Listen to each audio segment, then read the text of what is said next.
Hello friends and dear students, आज का हमारा टॉपिक है एंटी एरिथमिक एजेंट्स। और इस वीडियो में हम लोग एरिथमिया क्या होती है, नॉर्मल फिजियोलॉजिकल एक्शन या एक्शन पोटेंशियल किस प्रकार से जनरेट होता है वो, introduction of anti arrhythmic agents, उनके मैकेनिज्म ऑफ एक्शन, क्लासिफिकेशन और एग्जाम्पल्स को विथ सिंपल स्ट्रक्चर्स के साथ आसान तरीके से समझने की कोशिश करेंगे। मैं हूं डॉक्टर बजरंग शुक्ला।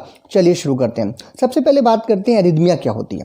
अगर हम नॉर्मल शब्दों में कहें तो जो हम लोग फिल्मी गानों में सुनते हैं, दिल धक धक कर रहा है, एक्चुअल में वो धक धक नहीं कर रहा होता, वो कर रहा होता है लब डब का साउंड आ रहा होता है। अगर आप उसको अपने दिल के या किसी भी व्यक्ति के हृदय पर अपना कान लगा करके सुनेंगे तो लब डब का साउंड होता है। इस लब डब को एक रिदम मिलती है, एक रिदम है, एक जिस तरीके से धक धक हमने बोला, लब डब बोला, देयर इज अ रिदम। और एक्चुअली अगर रिदम की बात करें तो इट इज़ कि आपका हार्ट जो है उसका मेन काम है ब्लड को पंप करना, तो वो अपने किस रेट से पंप कर रहा है ब्लड को, that is known as heart beat और हार्ट रेट, जो कि करीब नॉर्मल कंडीशन में अलग अलग एज ग्रुप के हिसाब से 60 से 100 बार 60 to 100 टाइम्स एक मिनट में वो जो है हमारी हार्ट जो है वो पंप करती है ब्लड को, ठीक है, जिसकी वजह से हमें साउंड मिलता है लब डब का जो साउंड है, या आप आम बोलचाल की भाषा में से धक धक भी कह सकते हैं।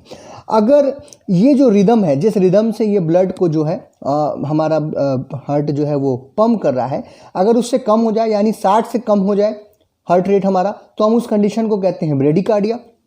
और अगर 100 से ज़्यादा हो जाए तो उस कंडीशन को हम क्या कहते हैं, क्या नाम है, ट्रैकिकार्डिया, ठीक है।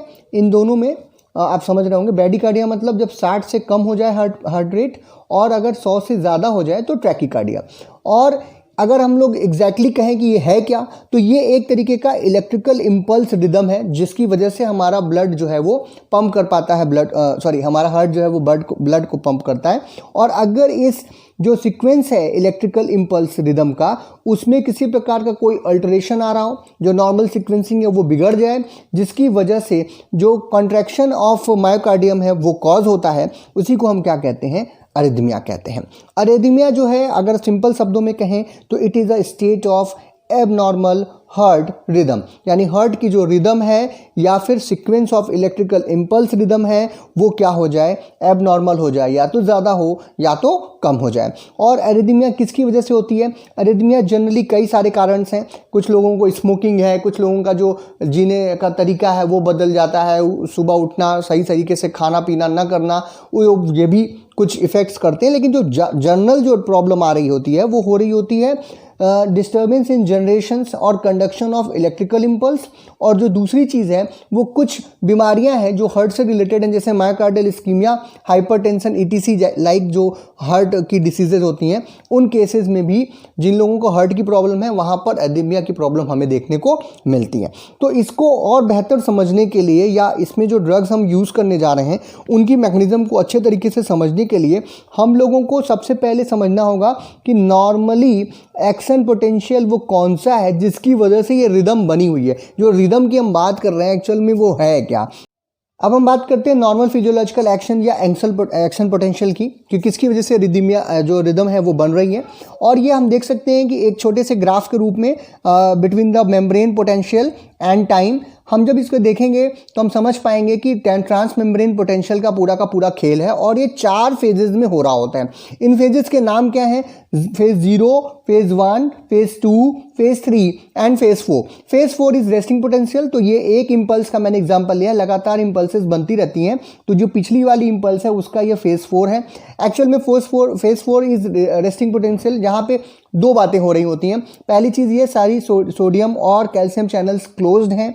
कहाँ पे हैं ये ECF और ICF यानी एक्स्ट्रा सेलुलर फ्लूइड और इंट्रा सेलुलर फ्लूइड, यानी हार्ट के अंदर की जो सेल्स हैं इंट्रा सेलुलर फ्लूइड से एक्स्ट्रा सेलुलर फ्लूइड में ट्रांसफ़र जो है वो होने के लिए चैनल्स बने हुए हैं, ठीक।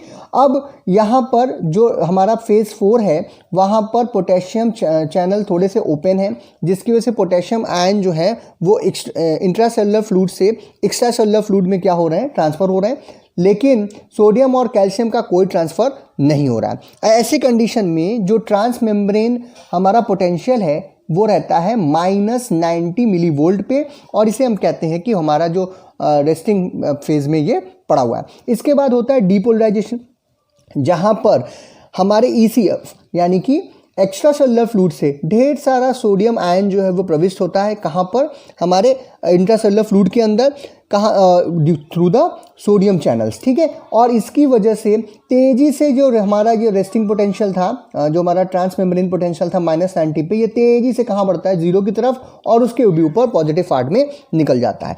इसी को हम कहते हैं फेज़ 0। नाउ फेज़ 1 में क्या हो रहा है, फेज़ 1 में जो हमारे पोटेशियम चैनल्स हैं वो ओपन होते हैं ICF के अंदर, और वहाँ से पोटेशियम का इफ्लक्स रिटर्न होता है through the ECF, that is extra cellular fluid में जाता है, जिसकी वजह से ट्रांसमेम्ब्रेन पोटेंशियल जो है वापस से गिरता है कहाँ पे, 0 मिलीवोल्ट तक।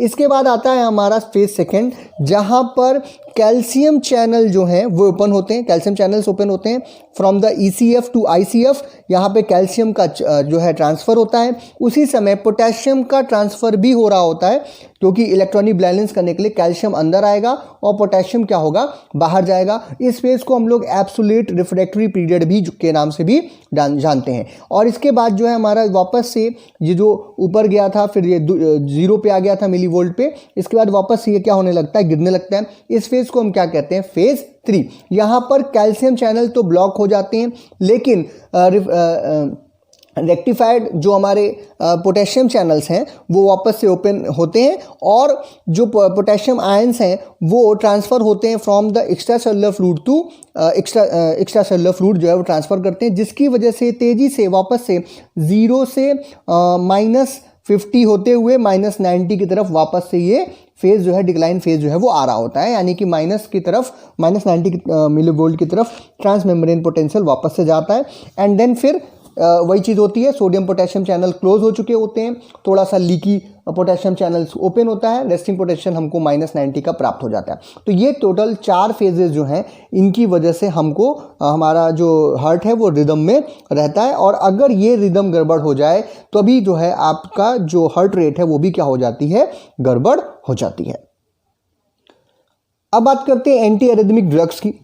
एंटी एरिथमिक ड्रग्स या एजेंट वो इस प्रकार के एजेंट्स हैं, जैसे अपने नाम से ही बता रहे हैं कि वो रेगुलेट करते हैं इनरेगुलर हार्ट बीट्स को, जो रिदम हमारी हार्ट की ख़राब हो गई है उसको ठीक करने के काम में आ जाते हैं, ठीक है। और ये करते क्या हैं, ये हमारे इफेक्ट करते हैं इलेक्ट्रिकल इम्पल्स कंडक्शन को, जो कि अभी आपने देखा उस किस प्रकार से कंडक्शन हो रहा था उसका, और जो हार्ट की एक्साइटेबिलिटी है उसके ऊपर भी क्या करते हैं, अपना इफेक्ट शो करते हैं। बेसिकली अगर हम कहें तो देखिए, जो पूरा का पूरा खेल हो रहा था वो सोडियम और पोटेशियम आयन चैनल्स की वजह से हो रहा था, उनको ब्लॉक करते हैं मायोकार्डियम में, और इंक्रीज करते हैं जो टाइम है रेस्टोरेशन का आफ्टर द एक्टिवेशन। एक्टिवेशन मतलब जब -90 से एक्टिवेट हो रहा है, कंडक्शन हो रहा है, और रेस्टोरेशन मतलब वापस से -90 पहुंच रहा है, उस पूरे के पूरे जो हमारा टाइम पीरियड है उसको क्या करते हैं, बढ़ाते हैं, इंक्रीज करने का भी काम कर सकते हैं, या फिर सोडियम पोटेशियम या कैल्शियम चैनल जो हैं उनको ब्लॉक करके भी अपना इफेक्ट शो करते हैं। तो on the basis of mode of action हम इनको फॉलोइंग टाइप्स में इनका क्लासिफिकेशन कर सकते हैं।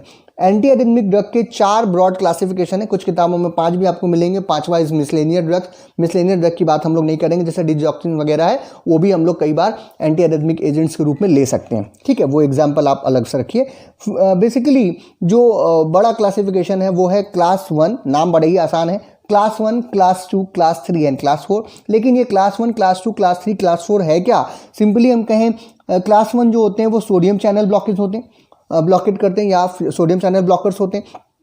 क्लास 2 जो होते हैं वो बीटा एडर्जिक ब्लॉकर्स होते हैं। क्लास 3 जो होते हैं वो पोटेशियम चैनल ब्लॉकर्स हैं हमारे। और क्लास 4 जो है वो कैल्शियम चैनल ब्लॉकेड है या कैल्शियम चैनल ब्लॉकर्स होते हैं, ठीक। अब क्लास 2 के कुछ एग्जांपल्स हैं, जैसे प्रोपेनालोल है, टीमोलोल है, एटिनोलोल है, ये हम पहले भी पढ़ चुके हैं बीटा एडर्जिक ब्लॉकर्स के रूप में, इनको हम लोगों ने पहले भी देखा था एंटी हाइपरटेंसिव ड्रग के रूप में। Calcium channel potassium channel blockers के रूप में सोटालॉल है, बेरिटाइलियम है, और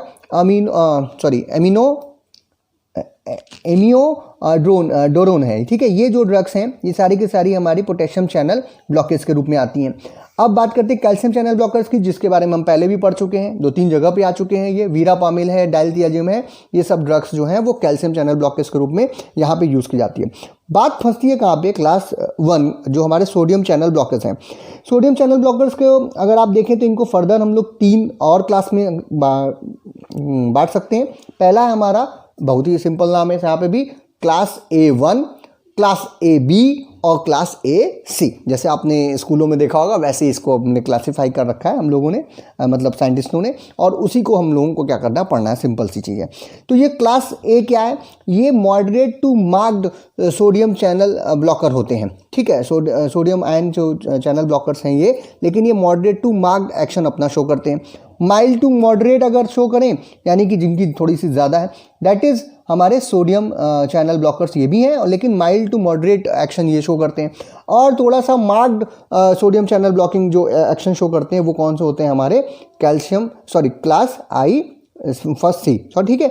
और इसमें और भी थोड़ा सा अंतर है, ये जो है प्रोलॉन्ग करते हैं एक्शन पोटेंशियल, जो भी आपने देखा था उसको क्या करते हैं, बढ़ाते हैं। फर्स्ट A वाले, फर्स्ट B वाले भी एक्शन पोटेंशियल को क्या करते हैं, ये बढ़ाते हैं। ये क्या करते हैं, डिक्रीज करते हैं। अगर बढ़ाना है तो आप मतलब कि मान लीजिए कि ट्रैकीकार्डिया हो रहा है, ठीक है, तो आप चाहेंगे कि एक्शन पोटेंशियल क्या हो, करे, बढ़े। और अगर ब्रेडिकार्डिया हो रहा है तो आप चाहेंगे कि क्या हो, डिक्रीज हो ना, तेजी से, मतलब लवडब जो हो वो जल्दी से हो।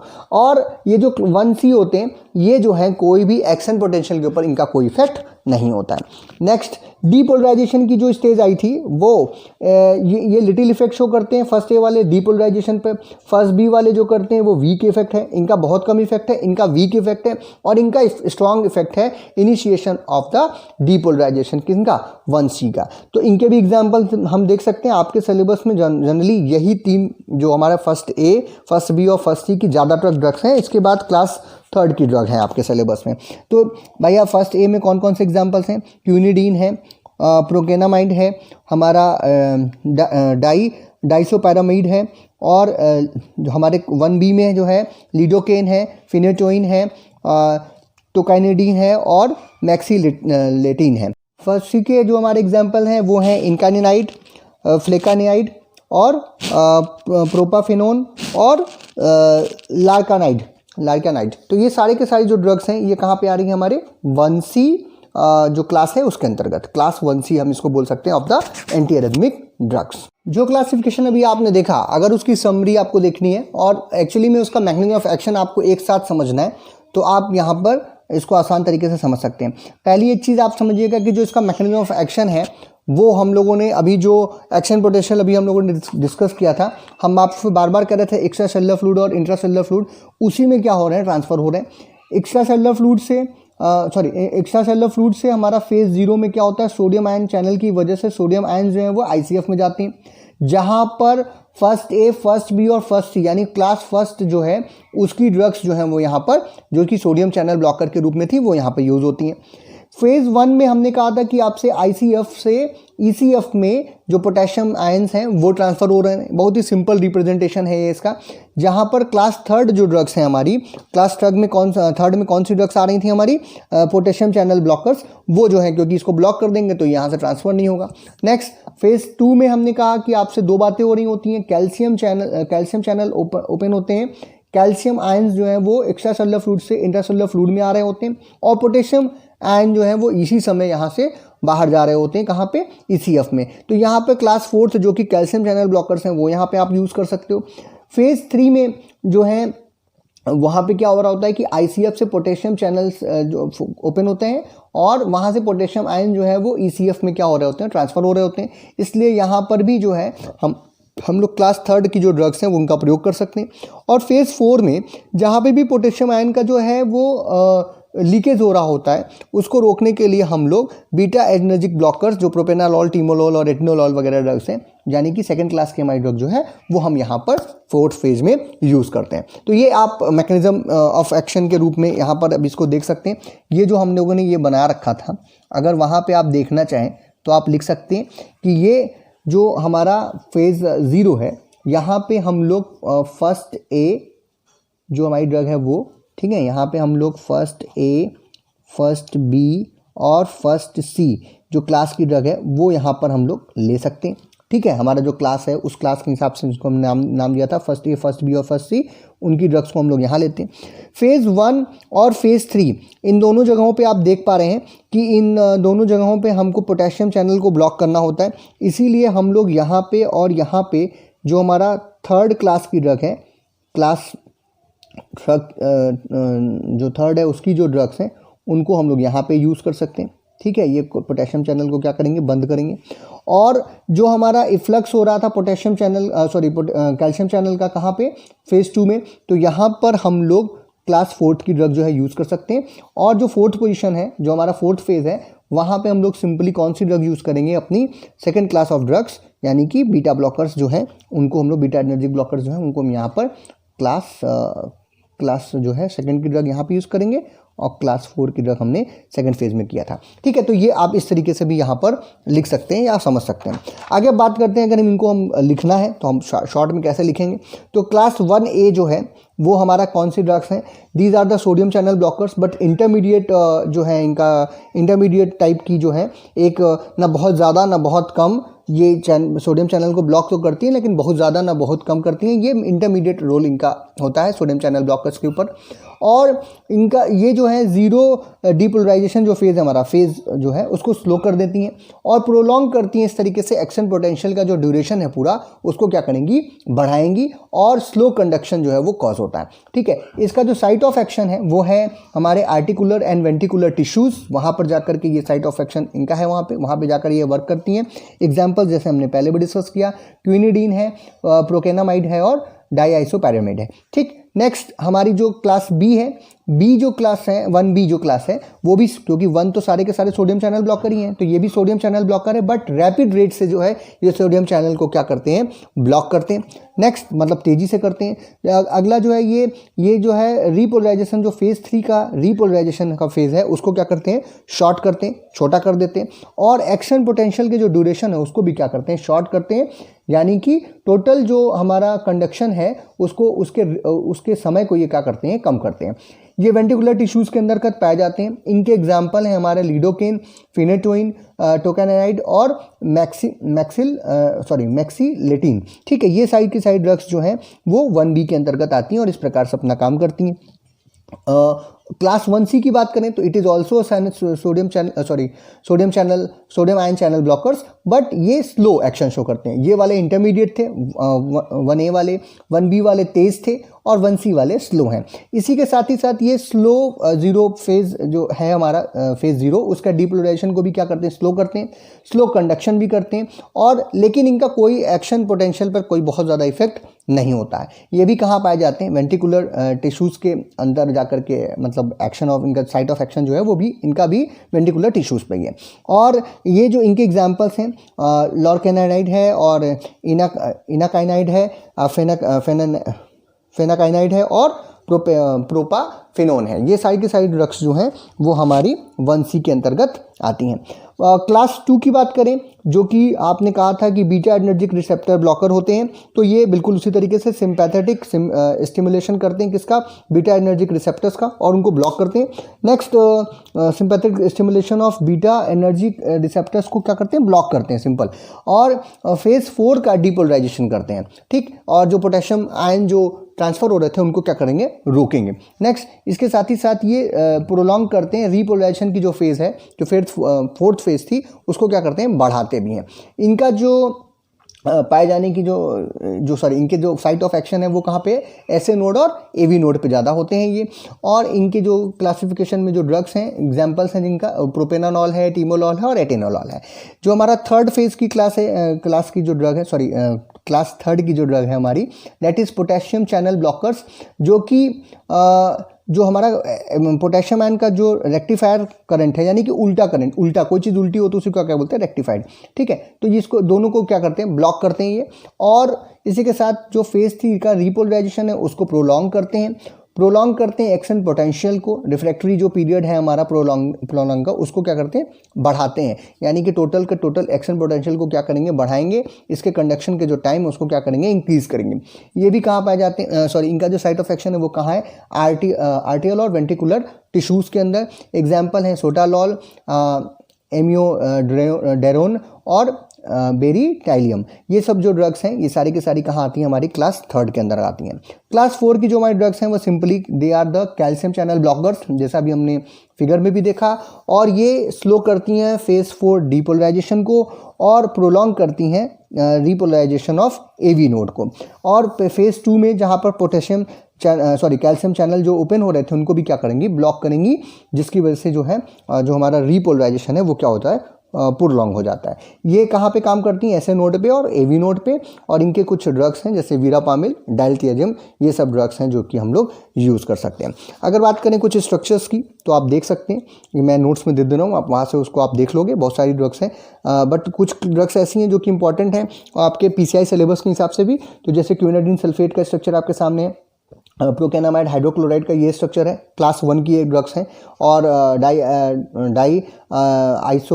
डी आइसो पैरामिड फास्फेट जो ड्रग है वो हमारी ये ड्रग है। ये सारी की सारी क्या है, क्लास 1 की ड्रग है, 1A की ड्रग है। 1B में जो है फिनोटोइन सोडियम है हमारा, मैक्सिलेटिन हाइड्रोक्लोराइड है और टोकैनिडिन है, ठीक है, और लाइडोकेन हाइड्रोक्लोराइड भी। ये सारी की 4 ड्रग जो है वो क्लास 1B में है। ये सब आपके सिलेबस में है, आपको इनका स्ट्रक्चर और सारी चीज़ें पढ़नी है। तो मैकेनिज्म ऑफ एक्शन वगैरह तो आप लिख लेंगे क्लास के हिसाब से, और जो स्ट्रक्चर है वो आपके सामने ही है। यूजेस हम आप लोग को अलग से बता देंगे। 1C जो है क्लास 1C का एक एग्जाम्पल है आपके कोर्स में, दैट इज़ लॉरकैनाडिन हाइड्रोक्लोराइड, जिसका स्ट्रक्चर आपके सामने दिख रहा है। और क्लास 3 में हमारे पास जो है वो 2 ड्रग्स आपको पढ़नी है, एमियोडेरोन और सोटालोल। ये 2 ड्रग्स जो हैं ये हमारा एमियोडेरोन है और ये सोटालोल है। ये सारी की सारी कहाँ पे, क्लास 3 में। इतने आपके PCI सिलेबस के हिसाब से आपको इन सभी को देखना है। बाकी और भी ड्रग्स हैं जिनका स्ट्रक्चर, जैसे कि कैल्शियम चैनल ब्लॉकर्स हम लोग अलग पढ़ चुके हैं, बीटा एडर्जिक रिसेप्टर्स जो हैं उनके स्ट्रक्चर्स हम लोगों ने पिछले वीडियोज़ में देख रखे हैं, वो सारे सेम है, उसमें कुछ बदलेगा नहीं, क्योंकि ड्रग नहीं बदल रही तो उसका स्ट्रक्चर भी नहीं बदलेगा। तो ये था आज का हमारा टॉपिक, जहाँ पे हम लोगों ने हमारे एंटी एरिथमिक ड्रग्स को देखा, और इस जो एरिथमिया है उसको, उसके जो एक्शन पोटेंशियल है उसको समझा, और उसी के हिसाब से हम उसके ड्रग्स की जो मैकेनिज्म है उसको भी समझ सकते हैं, और उनका क्लासिफिकेशन भी उसी के बेसिस पे हमने किया। अगर इससे रिलेटेड कोई भी क्वेश्चन हो तो आप कमेंट बॉक्स में पूछिएगा, मैं आंसर करने की कोशिश करूँगा। वीडियो आपको पसंद आया हो तो इसे लाइक कीजिए, शेयर कीजिए अपने फ्रेंड्स में, और इसका जो PDF है उसका लिंक आपको मिल जाएगा डिस्क्रिप्शन में, वीडियो के डिस्क्रिप्शन में, वहाँ से आप उसको डाउनलोड कर सकते हैं। ये सब कुछ फ्री अवेलेबल है, कुछ इसका कोई पैसा नहीं है, पढ़ने के लिए ही है। अगर आपको इसके बाद भी कुछ लगता है कि हाँ इसमें कोई चीज़ छूट रही है, या आपको लगता है कि और कुछ मुझे पूछना चाहिए, तो आप पूछ सकते हैं। मैं कमेंट बॉक्स में ही आंसर करने की कोशिश करूँगा। वीडियो को देखने के लिए बहुत बहुत धन्यवाद।